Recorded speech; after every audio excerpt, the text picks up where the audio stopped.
Hi, I'm Johanna Yuan. I'm the Orange County historian, and we're all living through a very historic moment. Things have changed quite a bit just in the past week, and if you're stuck at home and need some book recommendations, I've got some for you. I put together a list of books. Here are 12 recommendations. They all relate to people or places in Orange County.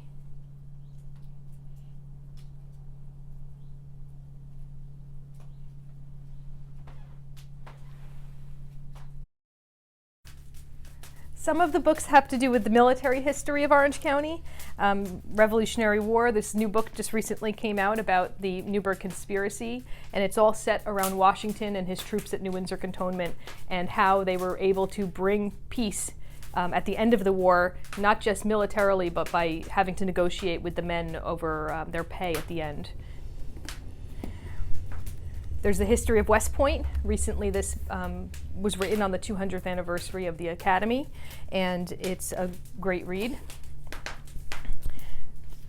Many don't know that William Seward was born in Orange County, so this book has a lot to do with his later work with Lincoln during the Civil War, but it also highlights a lot of his early life as a lawyer in Orange County, in Florida, New York, and in Goshen. And this one's been one of my favorites recently.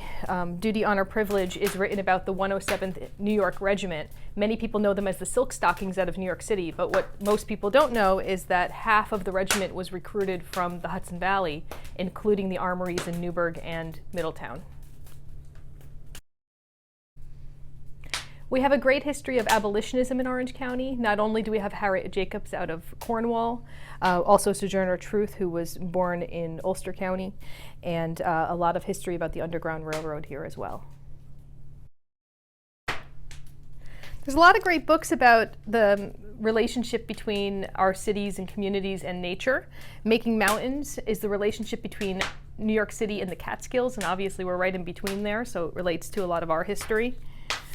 Sanctified Landscape is written by a local author here from Newburgh, David Schuyler, and it talks about all of the artists and writers and poets and preservationists that were in the Hudson Valley in the 19th century and really shaped our understanding of the Hudson River Valley. One of the characters that's talked about in Sanctified Landscape is Andrew Jackson Downing. He was a landscape architect and a prolific writer in the 19th century, but he died tragically on a steamboat accident. And this book goes through all of the documentation about that accident. It's a great read about Hudson River culture in the 19th century, as well as the arts and gardening and landscape design of the time. And if you're looking for something more comprehensive about preservation, this book, Palisades, tells the history of how the Palisades Park was created and saved in an era before the national park system, so it's really unique to New York.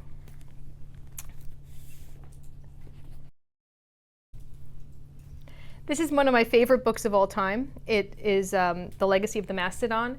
It deals with themes of evolution, extinction, climate change, and how scientific theories developed in the 18th and 19th century.